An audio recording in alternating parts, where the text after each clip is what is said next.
નમસ્કાર, જય દ્વારકાધીશ, જય માતાજી, મહાદેવ હર. દરેક મિત્રોને welcome back to my Lily's kitchen. તો આજે આપણે બનાવવાના છીએ, શું બનાવવાના છીએ પહેલા તેની તમને સામગ્રી બતાવી દઉં, પછી આપણે બનાવવાની શરૂઆત કરશું.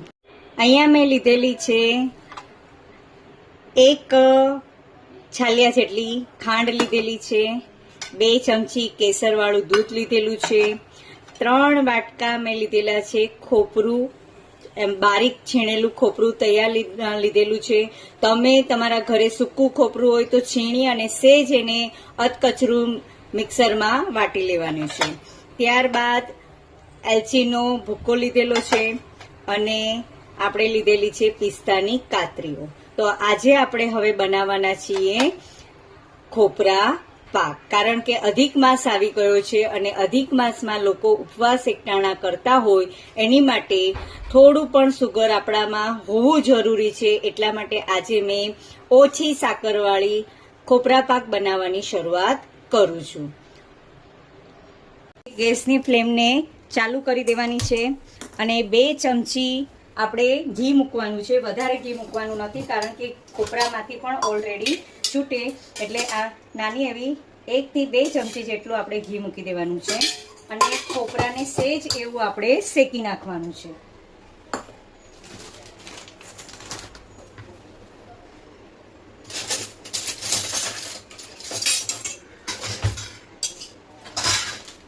ઘી ગરમ થઈ જાય એટલે મેં આવી 3 વાટકી જેટલું ખોપરું લીધેલું છે. ગેસની ફ્લેમને સ્લો કરી દેવાની છે, બળી ન જાય એટલા માટે.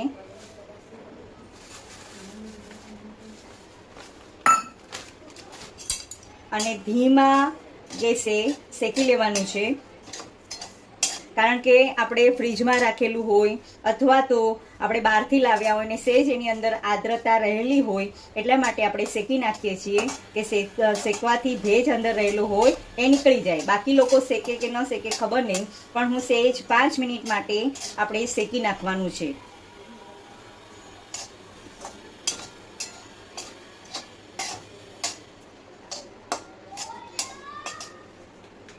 સેજ નવ શેકું ગરમ અહીંયા થઈ ગયું છે. હવે એની અંદર જ હું આ એકદમ કલર પકડાઈ જાય, બ્રાઉનિશ કરવાનું નથી. એની અંદર મેં અહીંયા જે કેસરવાળું દૂધ લીધેલું છે એ કેસરવાળું દૂધ હું એની અંદર જ એડ કરી દઉં છું અને ગેસની ફ્લેમને આપણે બંધ કરી દઈશું.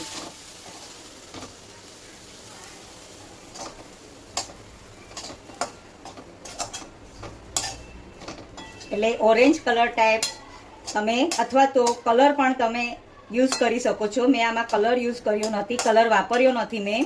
મેં આમાં નાખેલું છે કેસરવાળું દૂધ. એટલે દૂધ નાખવાથી શું થાય છે, દાણાદાર અને ઘટાદાર આપણો આ ખોપરા પાક રેડી થઈ જશે.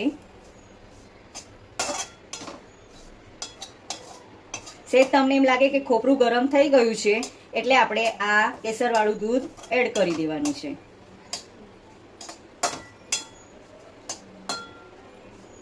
કણી કણી હોય તો એને આપણે આવી રીતે એક રસ કરી દેવાની છે અને કણીને આપણે કાઢી નાખવાની છે.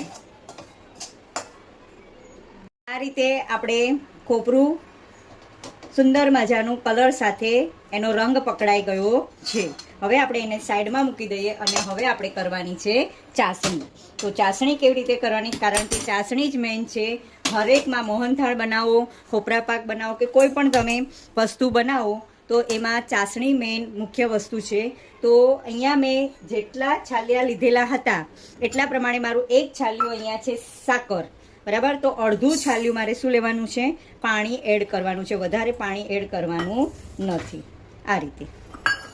અને હવે મારે ચાસણીને હલાવવાની છે સતત.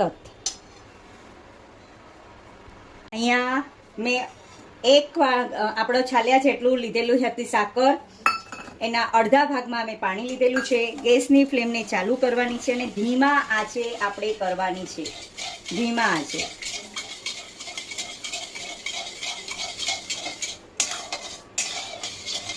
ચાસણી કરવાનું કારણ એ છે કે આપણને કાચી સાકર વેળે નહીં, કારણ કે ઘણા લોકોને કાચી સાકરથી કફ થઈ જાય, શરદી થઈ જાય છે. માટે આપણે આ પાકી આવી રીતે પાણી વાટે જે ચાસણી કરીએ છીએ એ ઘટ્ટ બનાવવાની છે અને એક તારની બનાવશું કારણ કે 2 તારની બનાવશું તો આપણો ખોપરા પાક કડક થઈ જશે. નરમ અને પોચો બનાવવા માટે આપણે એમાં 1 તારની ચાસણી બનાવવાની છે. તમે આની અંદર માવો પણ એડ કરી શકો છો. મેં માવો એડ કર્યો નથી. મેં 2 ચમચી થોડું એવું દૂધ કેસરવાળું એડ કરેલું છે, મિશ્ર કરેલું છે. રસોઈનો મેઇન આધાર છે ચાસણી ઉપર. ચાસણીનો તાર તમારો વ્યવસ્થિત થઈ જાય એટલે તમારું કોઈ પણ મોહનથાળ હોય, ખોપરા પાક હોય કે કોઈ પણ સામગ્રી હોય એ તમારી વ્યવસ્થિત રીતે બનતી જાય. તમે જેવું ગળું ખાતા હોય એટલું ગળું તમારે લેવાનું છે. તમારે જો 4 તમે છાલિયા લીધા હોય તો 2 છાલિયા તમારે સાકર લઈ શકો છો. અમારે ત્યાં ગળું પ્રમાણ ઓછું ખાય છે એટલા માટે મેં અહીંયા ઓછું રાખેલું છે સાકરનું પ્રમાણ,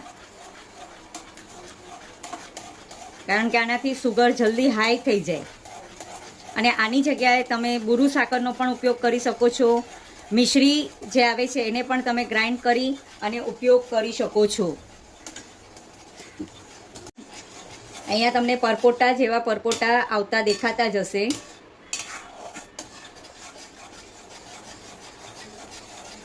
ધીમી આંચ ઉપર કરવાની છે, નહીં તો શું થઈ જશે, ચાસણી કડક થઈ જશે.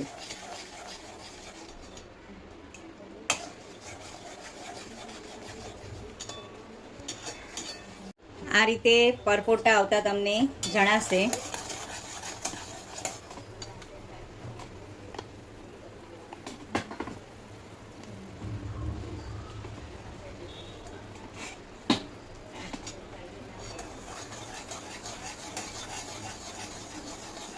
આપણે ચેક કરવાની છે કે ચાસણી આપણી થઈ છે કે નહીં. તો એની ઉપર અહીંયા થોડું નાખશું અને આવી રીતે જો હજી લસરતી જાય છે એટલે આપણી ચાસણી થઈ નથી. અને આવી રીતે આંગળી અને અંગૂઠા વચ્ચે આપણે ચેક કરશું તો હજી આપણો તાર કાચો છે, હજી થયો નથી,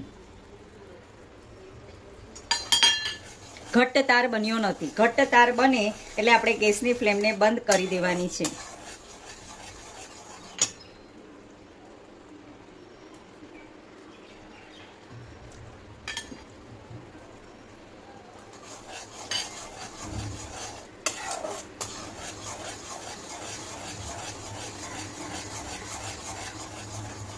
પાછી ચાસણી ચેક કરવાની છે. હજી નથી બની આપણી.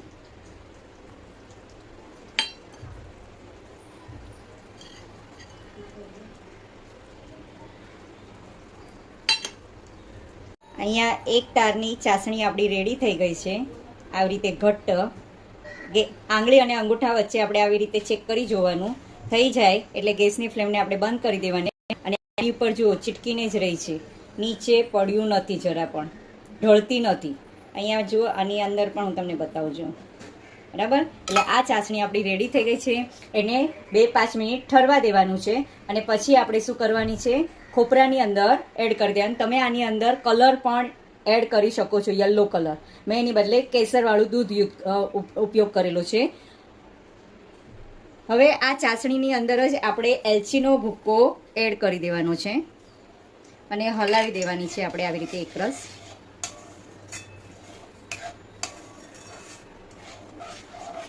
એટલે સ્વાદમાં પણ વ્યવસ્થિત રીતે ખોપરામાં ભળી જશે. આ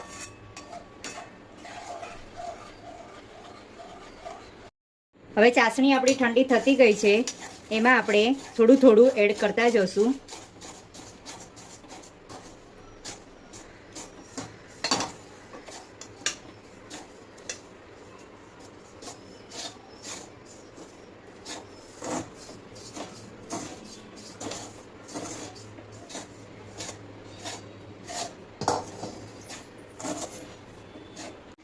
હવે બધું એકરસ કરી દીધું છે.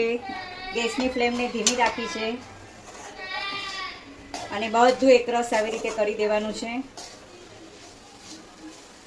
ચાસણી ઠરી ગઈ એટલે એની અંદર મેં આ રીતે, બહુ ઠરવા દેવાની નથી, સેજ નવ શેકી રહે એટલે એમાં આ બધું એડ કરી દેવાનું છે. અને સેજ આપણે લીસું એકદમ દાણાદાર થઈ જાય ત્યાં સુધી આપણે સેજ હલાવી દેવાનું. અને પછી આપણે આવી રીતે અહીંયા જોઈ લેવાનું કે આવો લાડવો વળે છે કે નહીં. જો લાડવો વળે તો સમજવાનું કે આ તમારો ખોપરા પાક રેડી થઈ ગયો છે.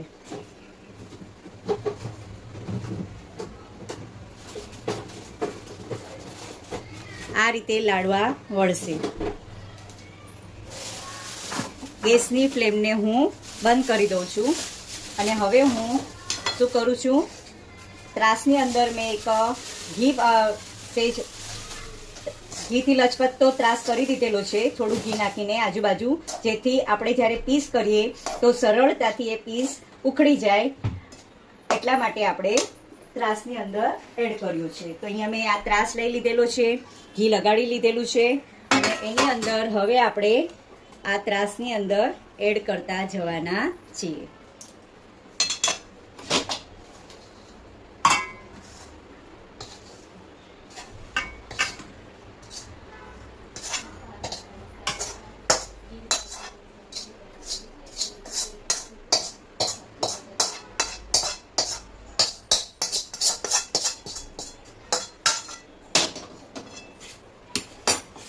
આ જ રીતે બધે ફેલાવી દેવાનું છે. આમ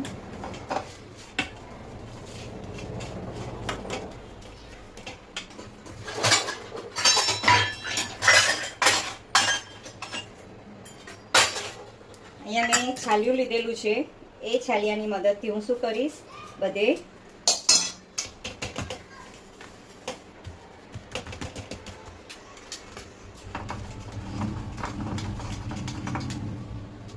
આ રીતે હાથથી સેજ આમ દબાવી દેવાનું. લાસ્ટમાં આવી રીતે છાલિયાથી લઈ લેવાનું છે અને એની ઉપર મેં અહીંયા પિસ્તાનો ભૂક્કો લીધેલો છે, થોડા થોડા આખા પિસ્તા છે.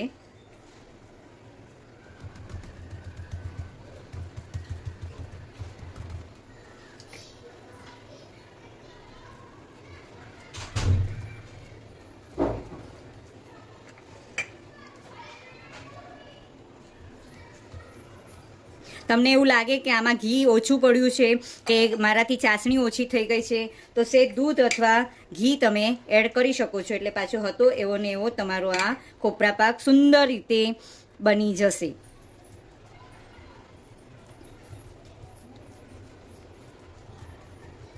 હવે આપણે 2 થી 3 કલાક આને ઢાંકી ઠંડો થવા દેવાનો છે. અહીંયા આ રીતે આપણો ખોપરા પાક રેડી થઈ ગયેલો છે અને તમે આની પર ચાંદીની વરખ પણ લગાડી શકો છો, પણ ઉપવાસને કારણે મેં ચાંદીની વરખ લીધેલી નથી, એની બદલે મેં પિસ્તાનો ભૂક્કો કરેલો, થોડી કાતરી રાખેલી છે, એ રીતે મેં અહીંયા સુશોભન કરેલું છે. તો અહીંયા આપણે એને 2 થી 3 કલાક ઠરવા દેવાના છે, પછી આપણે એના પીસ પાડવાના છીએ, એના આકા પાડવાના છીએ.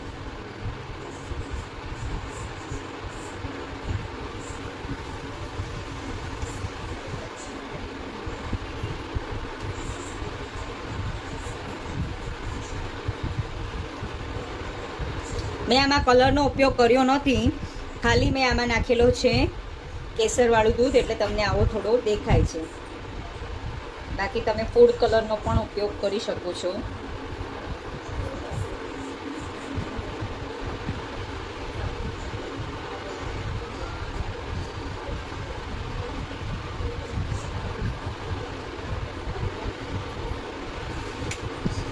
હવે આપણે એને 2 થી 3 રૂમ ટેમ્પરેચર પર અહીંયા ઠરવા મૂકવાનું છે. ઠરી ગયો છે અને એના મેં અહીંયા પીસ પાડેલા છે. આ રીતે આપણે બધા જ પીસ પાડવાના છે અને કન્ટેનરની અંદર તમે 12, 10 થી 15 દિવસ રાખી શકો છો અને વધારે રાખવું હોય તો તમે ફ્રીજની અંદર રાખી શકો છો. અને આ તમે જોઈ શકો છો કે એકદમ પોચો રૂ જેવો બની ગયો છે.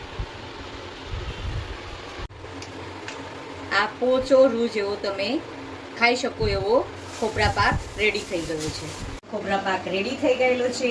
જો તમને પસંદ આવ્યો હોય તો બેલ આઇકન બટન દબાવી અને કમેન્ટ જરૂર કરજો અને એકવાર બનાવવા જરૂર પ્રયત્ન કરજો. Thank you.